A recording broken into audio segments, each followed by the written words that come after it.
Hi students, have a good day. In last class, we discussed Euclid's division lemma and some problems based on the Euclid's division lemma. Here, you know that the Euclid's division lemma, according to Euclid's division lemma, A is equal to BQ plus R. Suppose if R is 0, then what happens about this relation? A is equal to BQ. In this case, we can say A is divisible by B, or B is a factor of A.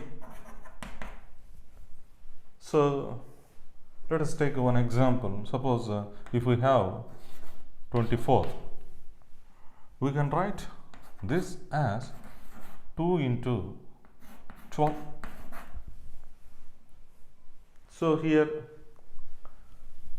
2 is a factor of 24, or 24 is divisible by 2.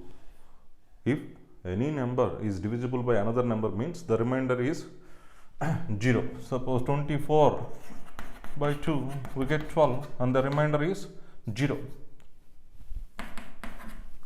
Here, suppose, what about 12? 12 is also a factor of 24. Can we express this 12 again in terms of 2 into 6? So, observe here, 2 is a factor of 24 and 6 is also a factor of 24, or 24 is divisible by 6. Can we write like this, 2 into 2, again this 6 as 2 into 3.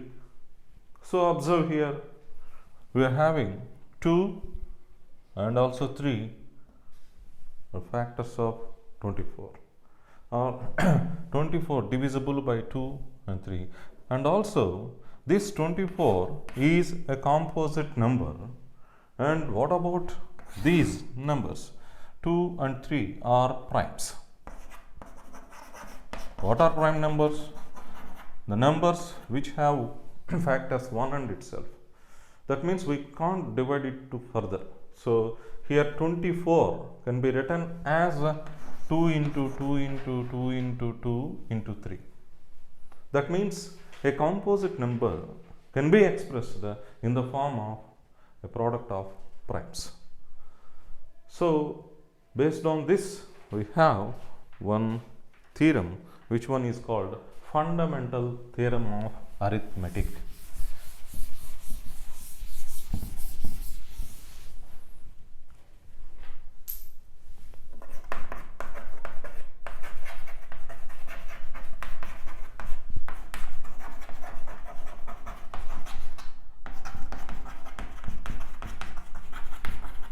So, what is fundamental theorem of arithmetic? Means every composite number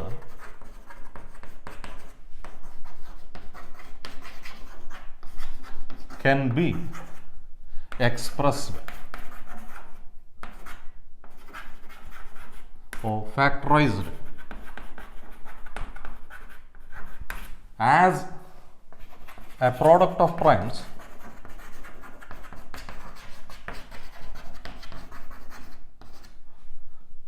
this factorization and this factorization is unique.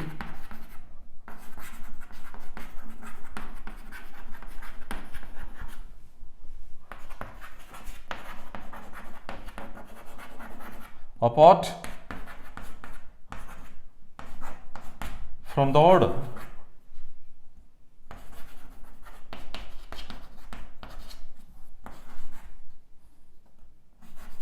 in which the primes occur. So, The fundamental theorem of arithmetic tells us every composite number can be expressed or factorized as a product of primes, and this factorization is unique. So not only here the prime factorization is unique, means apart from the order in which the primes occur. Here I will take one example to tell the meaning of uniqueness. So factorize 2310, or to express 2310 in the product of primes and product of primes. So here 2310 is equal to, so here the units place is 0, can be it can be divisible by 2 or 5 or 10. So but we have to express in terms of product of primes, so we have to take the prime numbers. Tell me the prime numbers. The first prime number is 2, next 3, 5, 7, 11, 13, 17, 19, 23. Likewise, how many primes we have? We have infinitely many primes. So here 2310, here I am first trying 2 into 2 ones, 2 ones, again one remainder 11 means 2 fives, one remainder 2 fives. Again, so here the units place is 5, so it can be divisible by 5. So 5 into 5 2s are 10, one remainder 5 3s are 15, 5 1s. Now see here the units place is 1, so it's not divisible by 2 and it's not divisible by 5. So what about the remaining prime factors? Can it divisible by 3? So if any number is divisible by 3 or not, how can you know? Means you have to add the digits. That means 2 plus 3 plus 1. 2 plus 3 plus 1 is 6. If the sum of the individual digits is divided by divisible by 3, that means 6. 3 2s are 6. So 6 is divisible by 3. Hence the total number also divisible by 3. So 2 into 5 into 3 into 3 sevens are 21. Again 3 sevens are 21. Now 2 into 5 into 3 into, here it's not divisible by 2, it's not divisible by 3, it's also not divisible by 5. Can it divisible by 7? Yes. 7 into 7 1 7 1s 11. So can we further split it? Means 11. 11 is a prime. We can't split. So the prime factorization of 2310 is 2 into 5 into 3 into 7 into 11. But here, if any student wants to factorize this, another student factorize like this. Suppose if he has taken 11 into 11 2s are 22, one remainder 11 ones, 11 zeros. If 11 into 5 into 5 4s are 20, 5 2s. Suppose 11 into 5 into, if he take 2 21s. 11 into 5 into 2 into 3 into 7. So this one also a prime factorization of 2310. Here also prime factorization of 2310. If we write 2310's factorization as 2 into 3 into 5 into 7 into 11, that means in ascending order. If we write in ascending order, then which means unique factorization. So for a given number, a given composite number can be expressed in the in pattern of product of primes. That means here whatever may be the pattern, but the primes are same. So 2 5 3 7 11, 2 5 3 7 11, here 2 3 5 7 and 11. So the same primes will occur. That is called the uniqueness. So every composite number can be expressed or factorized as a product of primes, and this factorization is unique apart from the order in which the primes occur.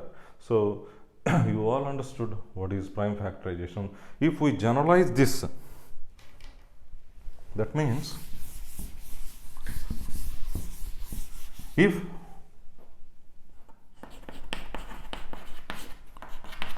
x is a composite number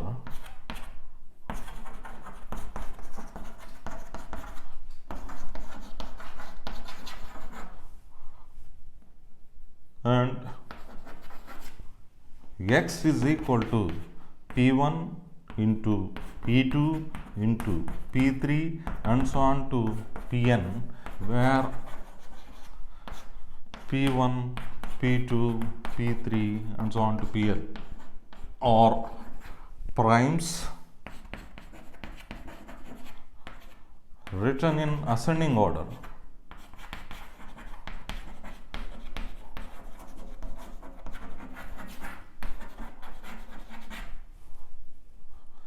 that is P1 is less than or equal to P2 is less than or equal to P3 is less than or equal to and so on to less than or equal to Pn. That means the primes occur in ascending order. So one more example we will take. Suppose if we take 120, prime factorization of 120, how can you write? Sir, it's somewhat difficult to write like this. Means you can take or you can solve like this in rough work and you can write.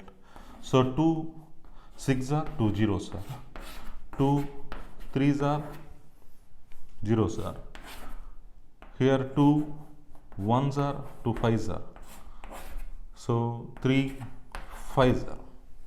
So you can write here 2 into 60 and then 2 into 2 into 30 and then 2 into 2 into 2 into 15 and then 2 into 2 into 2 into 3 into 5.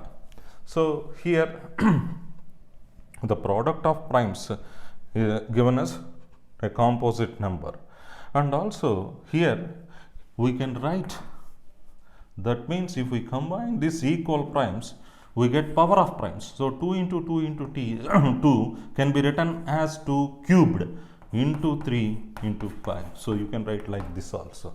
That means combining equal primes we get power of primes. So students, have you understood what is fundamental theorem of arithmetic means? Here every composite number can be expressed or factorized as a product of primes, and this factorization is unique apart from the order in which the primes occur. So how to factorize, how to get and how to write in an ascending order, you all understood. So based on this concept we can find out the HCF and LCM of given numbers. So already we know if we have two positive integers, by Euclid's division lemma we can find out the HCF. Here today you are going to know how to find HCF and LCM of given numbers by prime factorization method. Yes, here we can take one example. Find the HCF and LCM of the following by prime factorization method. So here I have taken 3 problems. I will explain these 3 so that you can solve the problems in exercise. So here A is 12 and 18. So 12 can be written as 2 6s are. So 12 is divisible by 2, a prime number. 2 6s are, and then 6 can be written as 2 times 3. So 12 factorization is 2 into 2 into 3. Now take 18. 18 is equal to, so whether it is divisible by 2 or not, yes, 2 9s. 9 is not divisible by 2, so you have to go to next prime.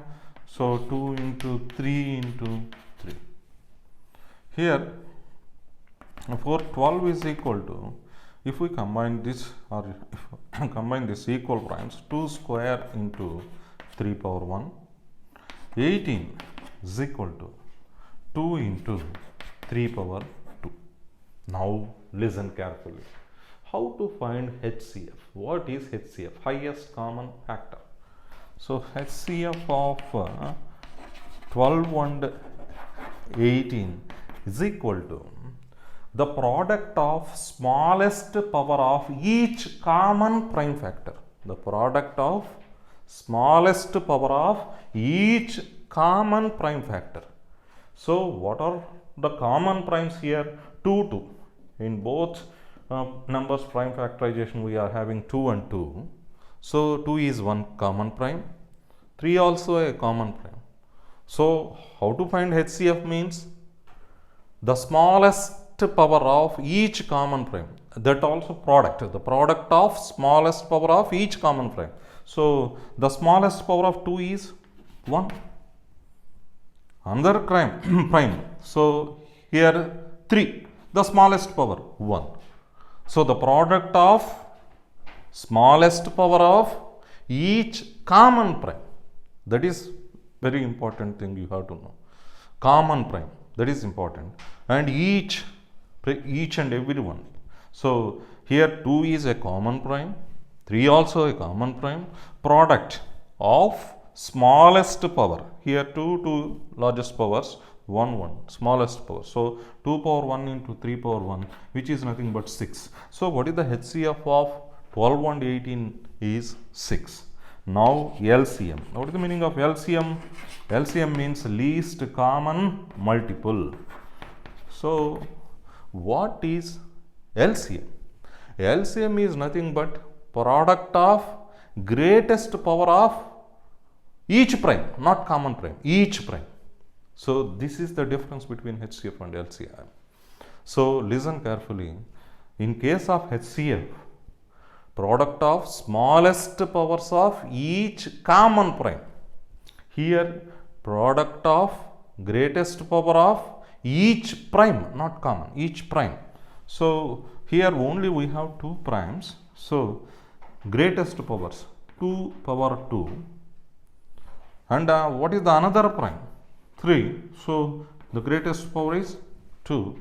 So 2 square into 3 square, which is nothing but 4 into 9, that is 36. So by this you can easily find out the HCF and LCM by prime factorization method. So I will explain one more example here. So B 50 and 60. So let us do the prime factorization. 50 is equal to, first you have to try with the 2. 2 is the least prime. So 2. Can it divisible by 2? Yes, because we are having 0 in units place. So 2 25s. So 25 is not divisible by 2. Try for the 3. So it's not divisible by 3 also. So it is divisible by 5. So 2 into 5 into 5. So next 60. 60 means 2 into, we can write it as 2 30s. Again we can write it as 2 into 15. 2 into 2 into, it not divisible by 2, but it is divisible by 3. 3 into 5. So all are primes. Now write here 50 is equal to 2 into 5 power 2. 60 is equal to 2 square into 3 into 5. So observe here HCF of 50 and 60. So students listen carefully. What is HCF? The product of smallest power of each common prime. So what are common primes? First you have to identify common primes. So 2, 5 only common primes. In which what is the least? So 2 power 1 and 5 power 1. So 2 power 1 into 5 power 1 is nothing but 2 5s are 10. So that is the HCF of 50 and 60. Now LCM 50 and 60. All of you see the blackboard. So here what is LCM means? Product of greatest power of each prime, not common, each prime. So each and every prime you have to write. So how many primes we have? 2, 3, 5. So write 2 into 3 into 5. But product of greatest power. So in 2, what is the greatest power? 2 square. In 3, what is the greatest power? 1. In 5, what is the greatest power? 2. So have you observed here the difference between HCF and LCM?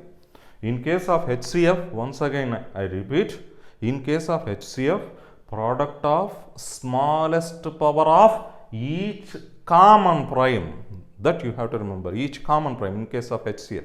In case of LCM, you have to write each prime but greatest powers.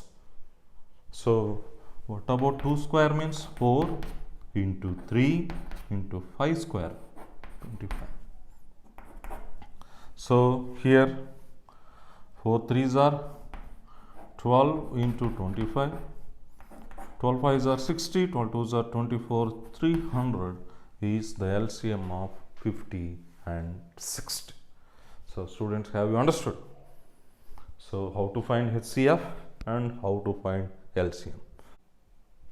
Yes, so see here, C is a problem which is having 3 numbers. So let us prime factorize it. So 8 is equal to 2 into 4. So 2 into 2 into 2. 9 is equal to 3 into 3. 25 is 5 into 5.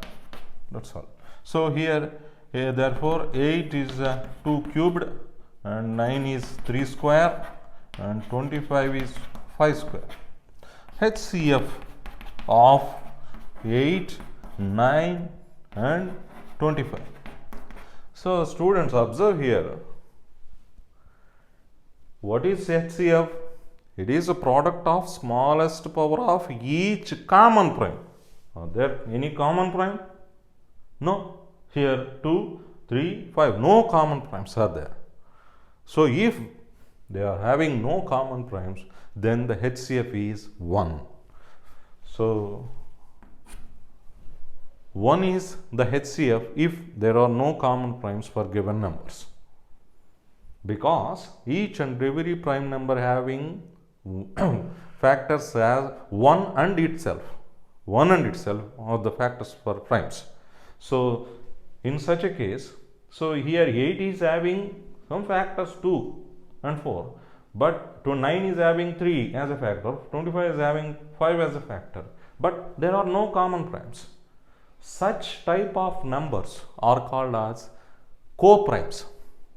Even though they are individually having some prime factorization, some factors, but they don't have common primes. Such numbers are called co-primes. So you have to remember that word, co-primes. What are co-primes means? 8 and 9 are co-primes because they are not having common primes. So here HCF of 8, 9 and 25 is 1. Now LCM of 8, 9 and 25 is equal to, what is LCM? LCM means the product of greatest power of each prime. So what are primes here? 2 power 3, because we have the greatest power, into 3 square into 5 square. That means you have to find the product of 8, 9 and 25. So we know that 25 8s are 200 into 9 means 1800 is the LCM of 8, 9 and 25. So students, have you understood how to find the HCF and LCM of given numbers? Yes. Take one more example or another pattern of problem. Consider the number 4 power n, where n is a natural number. Check whether there is any value of n for which 4 power n ends with the digit 0. So, here, is there any possibility in the expansion of 4 power n, we have the in units place 0. So, first we will take some examples which has 0 in its units place, some numbers. Suppose if we take 30, here units place 0. 30 can be expressed as 2 into some 15. So, 2 into 3 into 5. Suppose if I take one more example, 510. So, here 2 into 2 2's 4, 2 5's are 10 and 2 5's. Here 2 into, it is not divisible by 2. So, units place 5. So, 5 means 5 5's are 5 1's are. 2 into 5 into, here it can be divisible by 3. So, 3 into, here 3 17's are 51. So, all are primes. So, observe here, in each expansion, that means the numbers which are having in units place, we are having 2 and 5 or the factors 2 and 5. So, see the similarity 2 and 5. So, if any number ends with 0 means it should have 2 and 5 as factors, both 2 and 5 as factors, and 2 and 5 are common factors, the numbers which has ends with the digit 0. So, that means the 4 power n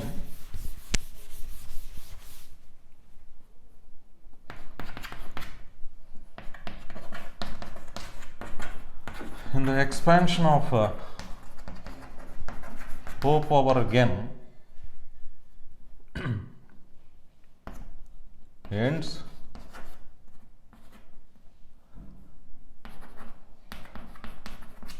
zero means it should have the common factors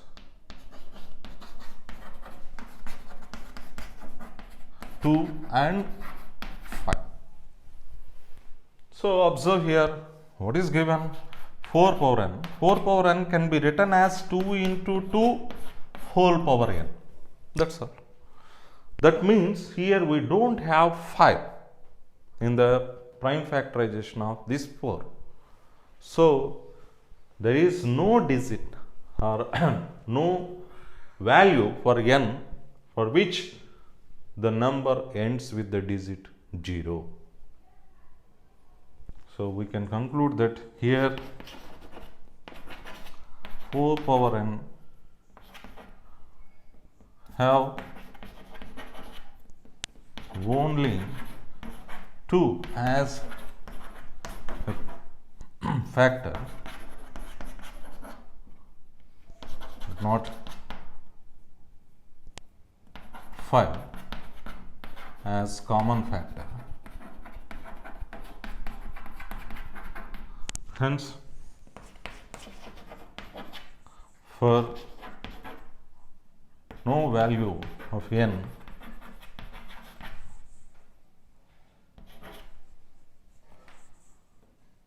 ends the expansion of 4 power n ends with 0. So, what here you have to No, means if any number ends with the digit 0 means it should have the common prime factors 2 and also 5. Unless it doesn't have the digit 0 in its units place. Here we are checking that 4 power n ends with the digit 0 or not. If we take here 4 power n, it can be written as 2 into 2 whole power n. So we don't have 5 as a factor. That's why no digit in the expansion of 4 power n ends with the digit 0, and no number ends with the digit 0 in the expansion of 4 power n. So by fundamental theorem of arithmetic, each and every number can be expressed in terms of product of primes. Here also we are expressing this 4 as product of primes. In this expansion we don't have the 5 as a factor, hence it doesn't have the digit 0 in its units place. So in next class we will start exercise 1.2. So here you learnt in this class two concepts: what is fundamental theorem of arithmetic and how to find the HCF and LCM using fundamental of theorem of arithmetic or by prime factorization method. By prime factorization method, how can you find HCF and LCM? And one more thing, by fundamental theorem of arithmetic we can prove some statements relating this type of problems. So we will meet in the next class. Thank you.